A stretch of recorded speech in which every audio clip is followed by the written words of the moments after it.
The European Union's Tobacco Products Directive, or TPD, regulates the manufacture, presentation and sale in member states of the EU. Proposed amendments to this directive will see electronic cigarettes become a heavily regulated medicinal device, and a public health debate is currently raging. We talk about tobacco control. If we mean that it's the smoking of cigarettes, then we should say so, and not confuse cigarettes with other forms of nicotine delivery like e-cigarettes. It is better to have an addiction to a behavior which is not harmful than to have an addiction with a behavior which kills you. What we want is a situation where all smokers can be reassured of the safety and effectiveness of an alternative to smoking. My ideal would be that anywhere you find cigarettes, you find e-cigarettes. To market cigarettes, they are tested for tar, nicotine and carbon monoxide, using techniques which are considered outdated and ineffective. The ingredients are declared and the packaging approved.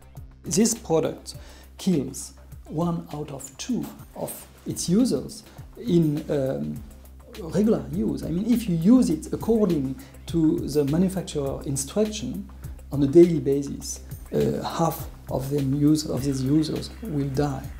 Other products, such as tobacco vaporizers, are only required to provide the scientific evidence available, and packaging must comply with requirements.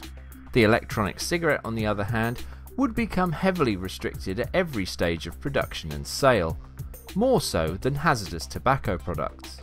It's just delivering nicotine, which is probably less harmful than caffeine.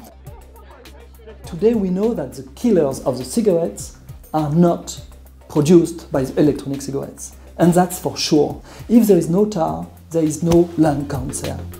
Unsurprisingly, many consider it perverse that the Tobacco Products Directive will still allow the most dangerous product to be freely available, and appears to protect the interest of the tobacco and pharmaceutical industries at the expense of the public's health. This kind of device, the electronic cigarettes, we do not need them to be medicines, to be drug products.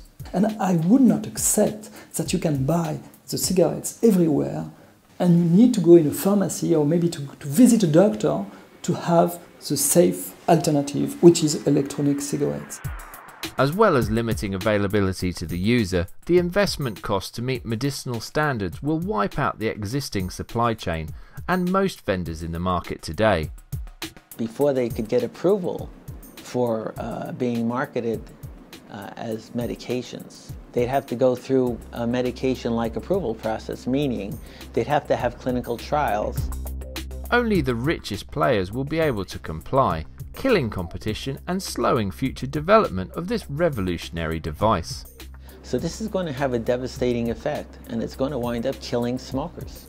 There is a high risk that this TPD may really put in danger the market of electronic cigarettes. This cost will be, of course, at the expense of the consumer. So really, this article on the TPD is not going in the right way.